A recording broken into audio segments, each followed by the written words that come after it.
Have you ever had that uncomfortable feeling of sitting at a table with friends or family, everyone looking at their phones, and feeling that although they are physically close, something fundamental has been lost? Or maybe you have experienced that revealing moment when, in the middle of a work meeting full of corporate jargon and productivity goals, you silently ask yourself, is this really what matters in life? Is this why we are here? If you have ever felt this, you are not alone.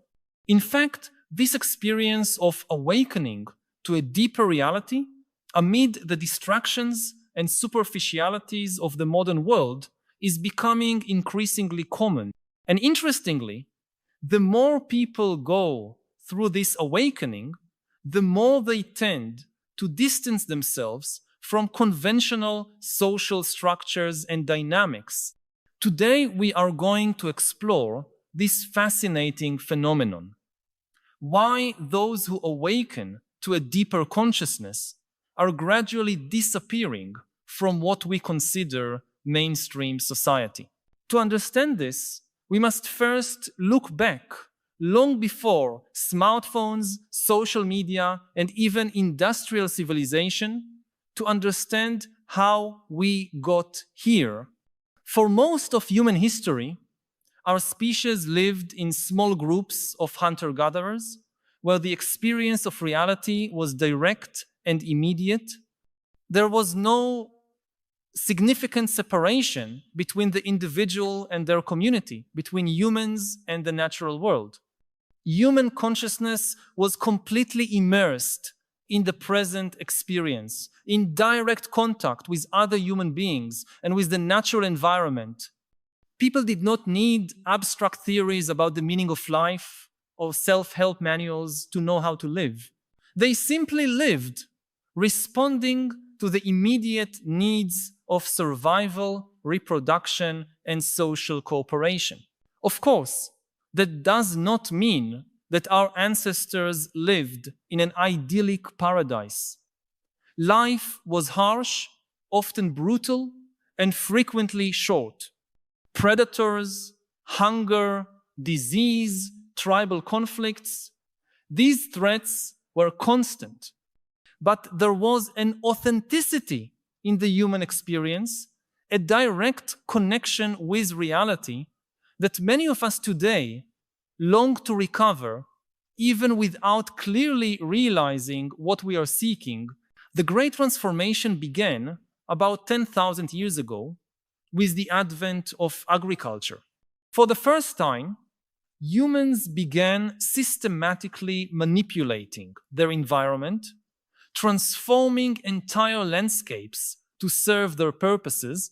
With agriculture came settlement, population growth, labor specialization, social hierarchy, the accumulation of wealth, and eventually the emergence of the first civilizations.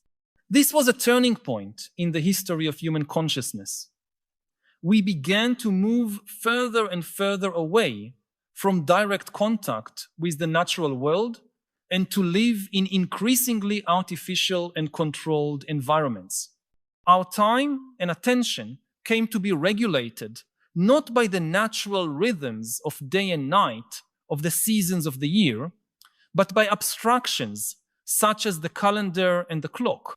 And as society became more complex, new layers of mediation arose between us and direct reality. Written language, money, laws, bureaucracies, rigid social hierarchies. Each of these innovations represented a new level of abstraction, a new filter through which we began to experience reality. This process of distancing from direct experience and immersion in realities, mediated by abstractions, continued and accelerated dramatically with the Industrial Revolution. Suddenly, millions of people left the countryside, where they still maintained some connection with natural cycles, to live in industrial cities, working in factories, following the rhythm dictated by machines. Human time, which once followed the rhythm of the seasons and the sun, came to be rigidly controlled by the factory clock. The sensory experience, which had previously been shaped mainly by contact with the natural world, became dominated by the urban environment, by machines, by constant noise, by smoke, by confinement, and then we arrived in the information age. The digital revolution and the mediation of human experience reached unprecedented levels. Today, for many of us, especially in developed urban societies, practically the entire experience of reality is filtered through layers and more layers of abstraction and technological mediation. We spend most of our waking hours looking at screens, interacting not with real people in physical environments, but with digital representations in virtual environments. Our experience of the world is increasingly shaped by algorithms designed to maximize our engagement, not our well-being or our understanding of reality.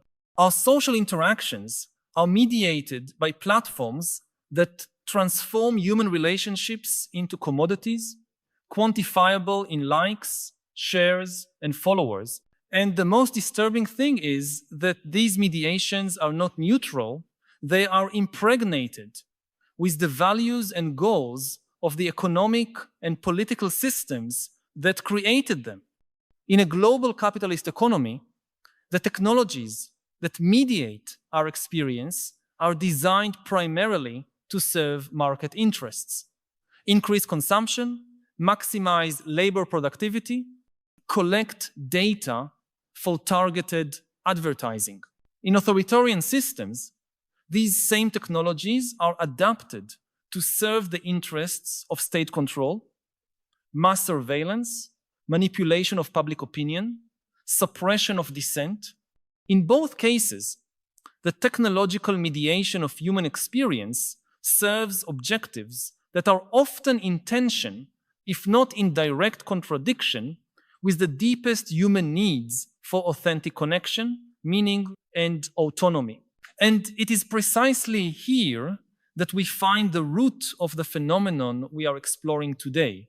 Why those who awaken to a deeper consciousness tend to move away from conventional society?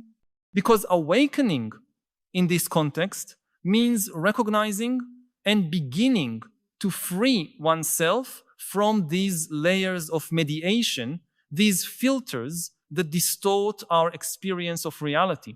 It means realizing that much of what we consider normal, necessary, or inevitable in our society is in fact a relatively recent construction in human history, and often a construction that serves interests that are not our own. Let us consider what awakening really means in this context. I am not talking about some esoteric, mystical experience, although that can also happen.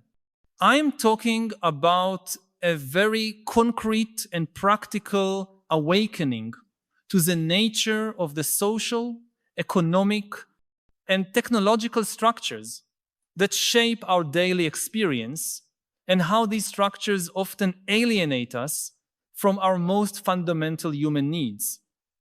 This awakening can begin in many different ways. For some people, it begins with an existential crisis, a moment when they stop and ask, is this it? Is this what I am living for? For others, it may begin with a physical or mental breakdown when the body or psyche simply refuses to continue functioning within the parameters imposed by society. It may begin with the recognition of the global ecological crisis and the realization that our current economic system is literally destroying the biophysical foundations that sustain human life. Or it may begin with the observation of the profound inequalities and injustices embedded in our social structures, and the moral dissatisfaction with a system that values some lives much more than others. I need to pause for a moment and ask you directly, which aspect of this technological future we are discussing most awakens your fear or apprehension? Do you also lie awake at night thinking about it? I know that many times we keep these concerns to ourselves, perhaps for fear of seeming paranoid or technophobic in a world that celebrates every new innovation without question. But your concerns are valid and probably shared by more people than you imagine. Share in the comments, my greatest fear about our technological future is. Your voice can help create a space where we can honestly discuss these collective fears instead of suppressing them. And perhaps by naming these fears together, we can begin to imagine ways to face them. Regardless of how it begins, awakening generally involves a radical questioning of the dominant narratives that shape our society. The narrative that perpetual economic growth is possible and desirable on a finite planet, the narrative that a person's value is determined by their economic productivity or social status, the narrative that happiness comes from consumption and material accumulation, the narrative that technology alone will solve all our problems. The more someone questions these narratives, the more they begin to see the contradictions and hidden costs of the social system we live in. And upon seeing this, it becomes increasingly difficult to participate in that system in the same way as before. That is why those who awaken often begin to withdraw to varying degrees from the structures and activities they once considered normal and necessary. But here we find an interesting paradox. On the one hand, this distancing may seem superficially like a form of escapism or denial of social reality. In fact, this is how this behavior is often interpreted and labeled by mainstream culture, as a failure to grow up, to face reality, to contribute to society. But from a deeper perspective, we can see that this distancing often represents not an escape from reality, but a search for a more authentic and direct way of experiencing it. Those who awaken are not denying the existence of society or trying to escape from it completely, which would be impossible. Instead, they are trying to rediscover ways of existing and relating that are not completely mediated and distorted by the abstractions and systems that dominate contemporary society. They are seeking a way of life that is more aligned with the fundamental human needs for connection, meaning, autonomy, and contact with the natural world. And this inevitably means a certain disconnection from conventional social structures that are antithetical to these needs. Let us consider some concrete examples of how this distancing manifests. In the world of work, those who awaken often begin to deeply question contemporary corporate culture, with its emphasis on competition, productivity at all costs, infinite growth. They may choose to work fewer hours, shift to more meaningful and less lucrative careers, or abandon the corporate path entirely to start independent ventures more aligned with their values. They may refuse to participate in business practices they consider unethical or harmful, even if it means sacrificing career advancement opportunities. In the realm of consumption, those who awaken often drastically reduce their participation in the consumer economy. They recognize that the endless cycle of working, spending, discarding, and working more to spend more is a form of modern servitude that does not lead to genuine satisfaction. Instead, they tend to favor voluntary simplicity, conscious consumption, reuse and repair, local and community production of goods and services. In the digital world, awakening often manifests as a critical re-evaluation of our relationship with technology. Those who awaken may choose to drastically reduce screen time, limit the use of social media, practice regular digital detox, or adopt simpler and less invasive technologies. They recognize that mainstream digital platforms are designed to capture and monetize our attention, not to promote our well-being or autonomy. In the political sphere, awakening often leads to a distancing from conventional forms of political participation, which are increasingly perceived as superficial and co-opted by powerful interests. Instead, those who awaken may engage in more direct forms of political and social action, grassroots movements, cooperatives, community exchanges, alternative systems of local governance. They understand that real change rarely comes from above, from existing power structures, but from building viable alternatives from the bottom up. In terms of housing and location, awakening often manifests as an exodus from large metropolises to rural or peri-urban areas, where it is easier to grow food, form intentional communities, live closer to nature, and escape the ubiquitous surveillance and control of modern cities. Or it may manifest as the creation of alternative living enclaves within cities themselves, housing cooperatives, urban eco-villages, intentional communities, occupations. In education, those who awaken often withdraw their children from conventional schools, which are increasingly perceived as institutions focused not on developing full human beings, but on producing obedient workers and consumers for the economic system. Instead, they opt for homeschooling, democratic schools, forest schools, self-directed learning, and other alternative educational approaches that respect children's autonomy and natural curiosity. And in social and family relationships, awakening often leads to a re-evaluation of which relationships are truly nurturing and which are maintained only by social obligation or emotional dependency. Those who awaken tend to cultivate smaller but deeper social circles based on shared values and mutual support, rather than superficial networks of professional contacts or casual acquaintances. They may distance themselves from toxic or superficial family relationships or work to transform them into something more authentic and mutually beneficial.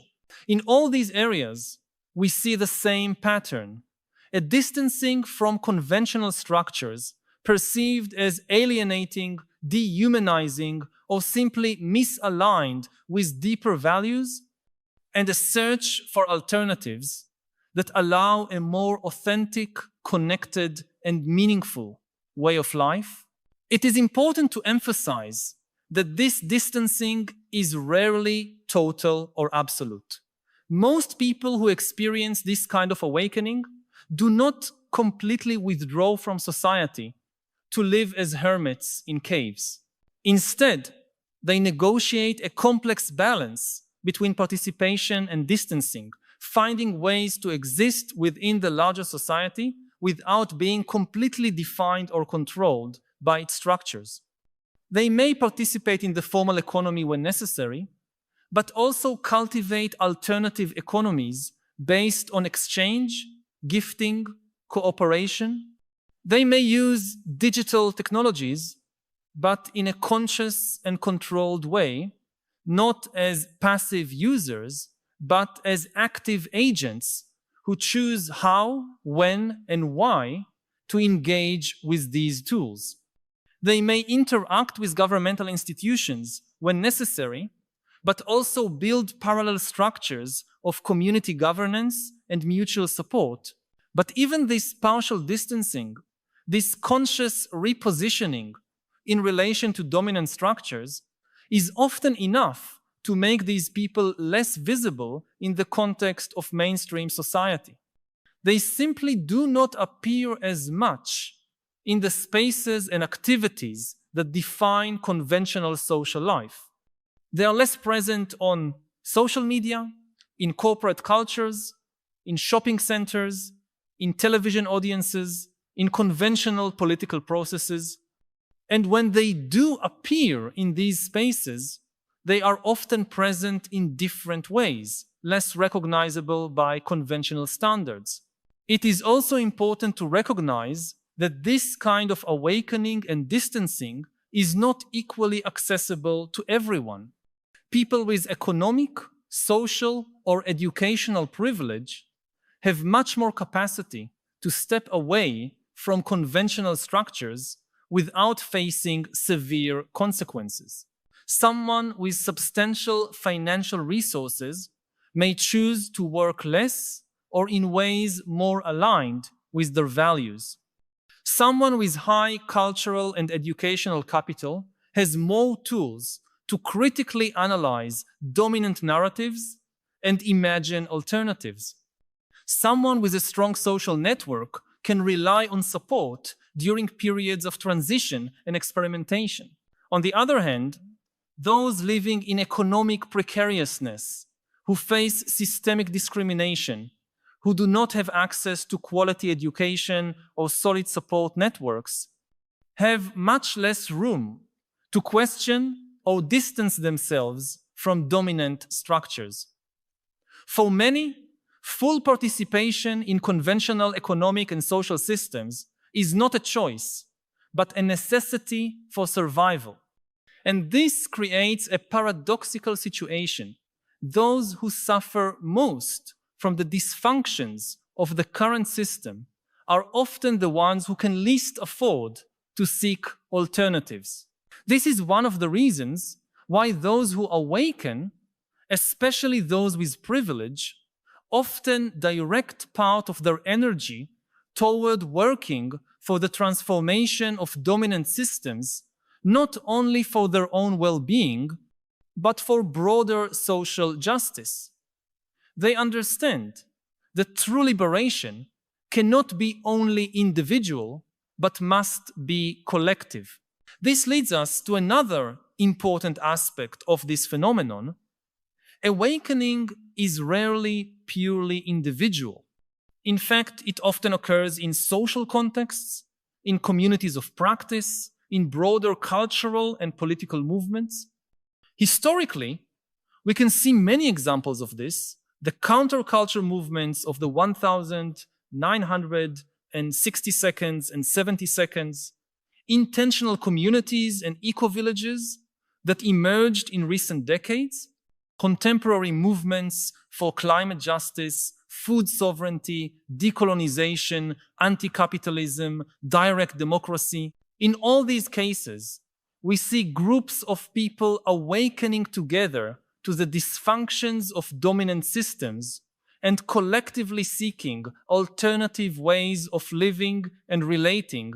And this brings us to a crucial question. Does this phenomenon of awakening and distancing represent a marginal trend destined to remain on the edges of society? Or could it eventually catalyze a broader social transformation? To answer this question, we need to consider the forces driving this awakening and which are likely to continue intensifying in the coming years. First, we have the growing evidence of the dysfunctions and contradictions of our current systems. The climate crisis, the mass extinction of species, widespread pollution, extreme and growing inequalities, mental health crises, political polarization, corporate capture of democratic institutions. All of this makes it increasingly difficult to believe that our current socioeconomic system is sustainable or desirable in the long term. As these crises intensify, more people will likely awaken to the need for fundamental change. Second, we have the very nature of contemporary digital technology, which simultaneously intensifies our alienation and provides us with tools to overcome it.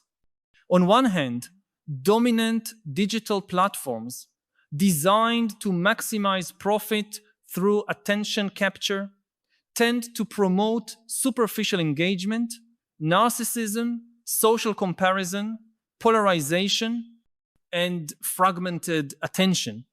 On the other hand, these same technologies enable new forms of connection, collaboration, knowledge sharing, and collective organization that can facilitate awakening and the search for alternatives. Third, we have the internal contradictions of global capitalism, which simultaneously promises freedom, fulfillment, and abundance, but delivers precariousness, alienation, and environmental degradation to the majority. As these contradictions become more evident with the economic system requiring continuous consumption, even while wages stagnate and job security diminishes, more people are likely to question the dominant narratives that uphold this system. Fourth, we have the growing crisis of meaning and purpose in modern secular societies. In a world where traditional religions and grand unifying narratives have lost much of their strength, but where the alternatives offered by consumerism, careerism, and entertainment prove increasingly empty, many people are hungry for deeper and more meaningful ways of living. This spiritual and existential hunger may drive more awakenings in the coming years. And finally, we have the power of social contagion and network effects. The more people awaken and begin living differently, the more visible and accessible these alternative paths become to others. Each person who awakens and finds more satisfying ways of living becomes a potential catalyst for the awakening of others in their social circle. Considering all these forces, it is plausible that the phenomenon of awakening and distancing from conventional social structures will continue to grow and expand in the coming years.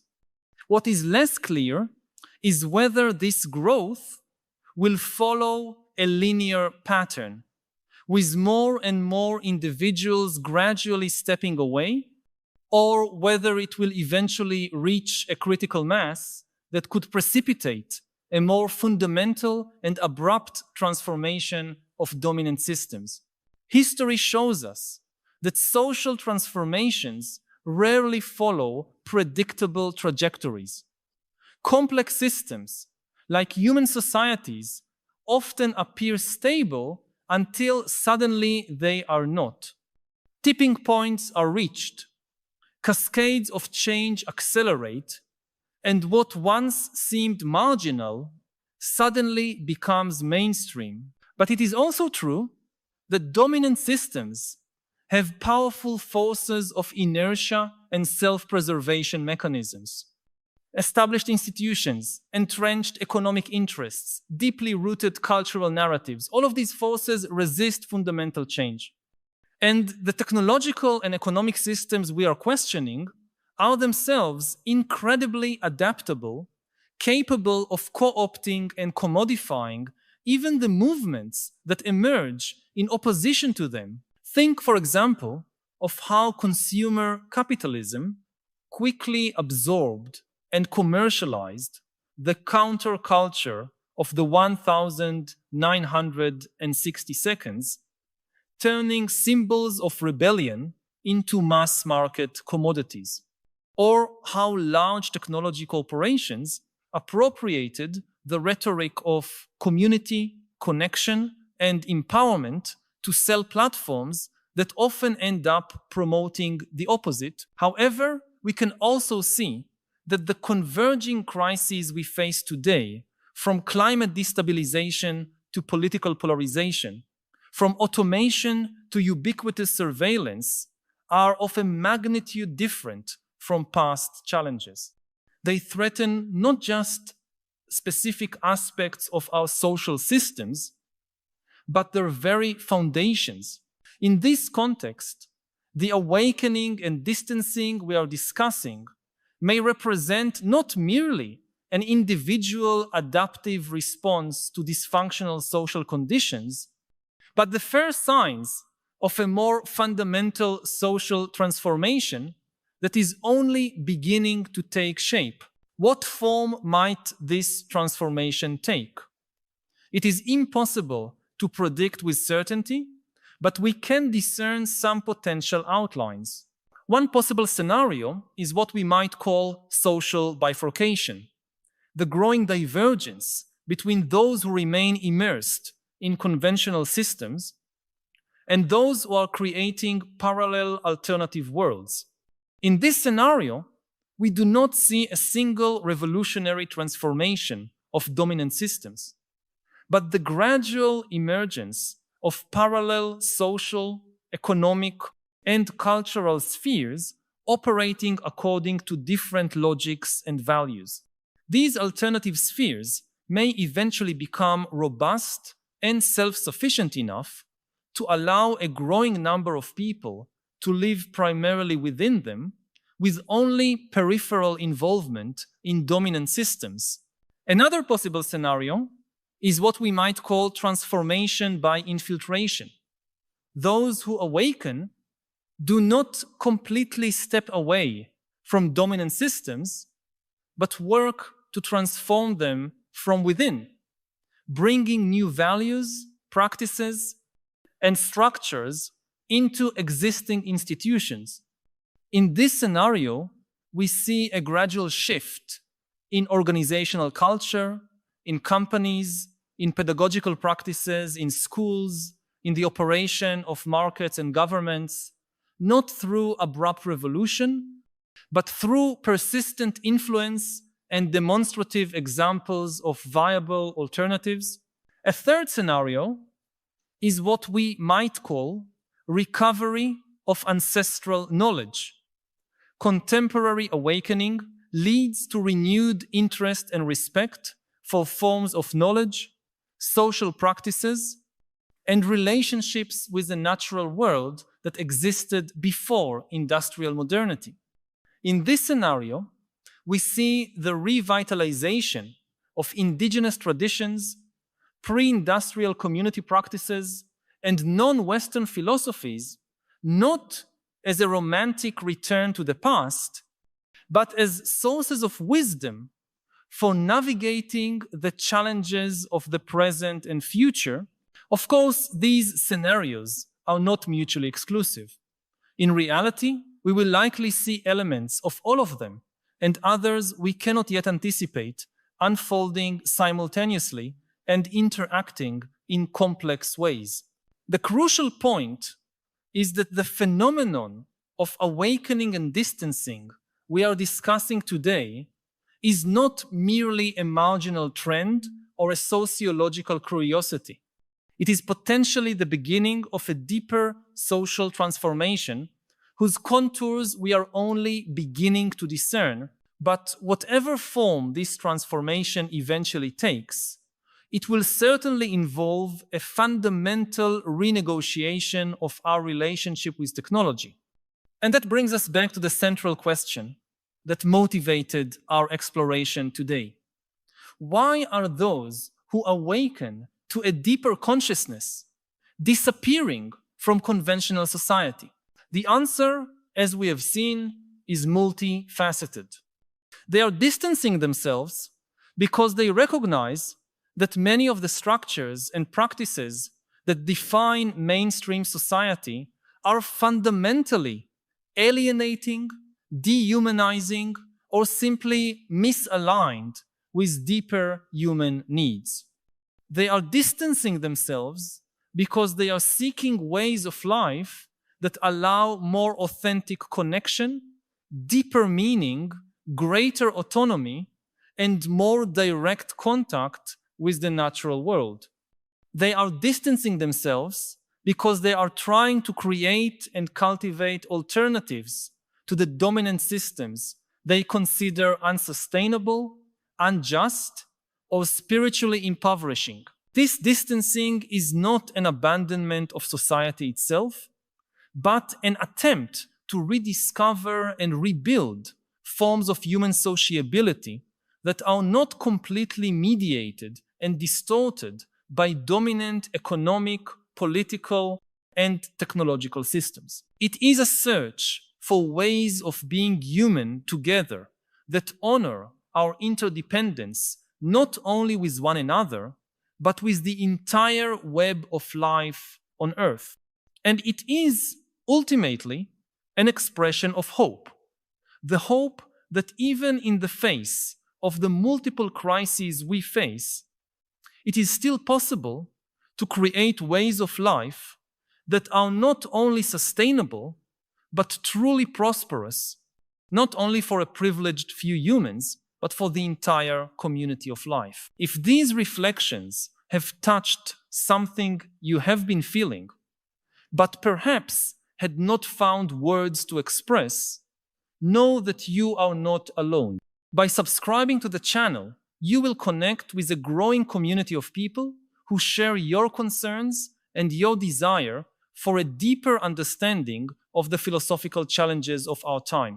Each week, we meet here to explore together the big questions that define our era and to seek not only understanding, but also wiser ways of living amid the transformations we are witnessing.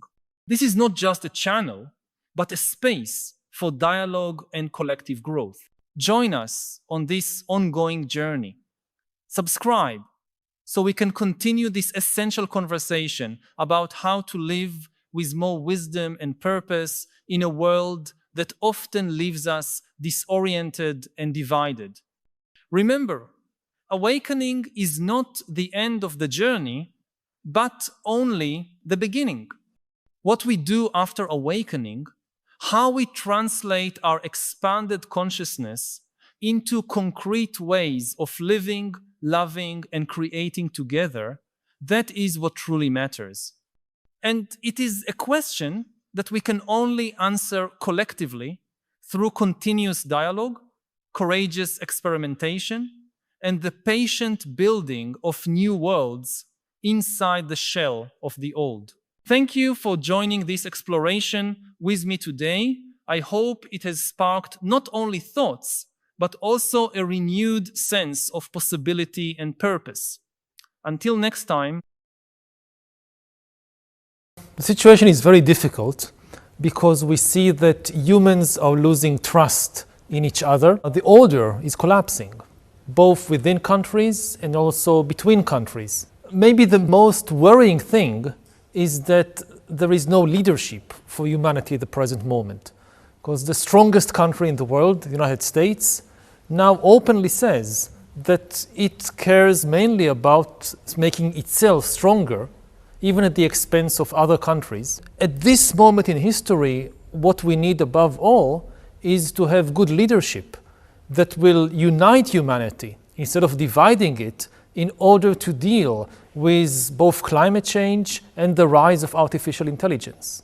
For the first time in history, it is technically possible to annihilate privacy. If you think about authoritarian regimes, throughout history they always wanted to monitor their citizens around the clock. But this was technically impossible. Even in the Soviet Union, you have 200 million Soviet citizens. You can't follow them all the time because the KGB didn't have 200 million agents. And even if the KGB somehow got 200 million agents, That's not enough. In the Soviet Union, it's still basically paper bureaucracy, the secret police. If a secret agent followed you around 24 hours a day, at the end of the day, they write a paper report about you and send it to KGB headquarters in Moscow. So imagine, every day, KGB headquarters is flooded with 200 million paper reports. Now, to be useful for anything, somebody needs to read and analyze them. They can't do it. They don't have the analysts. Therefore, even in the Soviet Union, some level of privacy was still the default for most people. We are going to see AI changing even things like religion.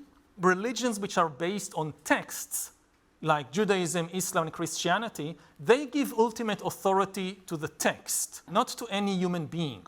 Now, until today, humans were nevertheless the main authority in these religions because the texts could not speak. The Bible could not interpret itself. The Bible could not answer your questions, so you needed a human being as an intermediary. What happens when you have an AI text that can speak for itself? No Jewish rabbi can know all the texts of Judaism because there are too many of them. For the first time in history, there is something on the planet that is able to remember every single word in every writing of every rabbi in the last 2,000 years and talk back to you and explain and defend its views.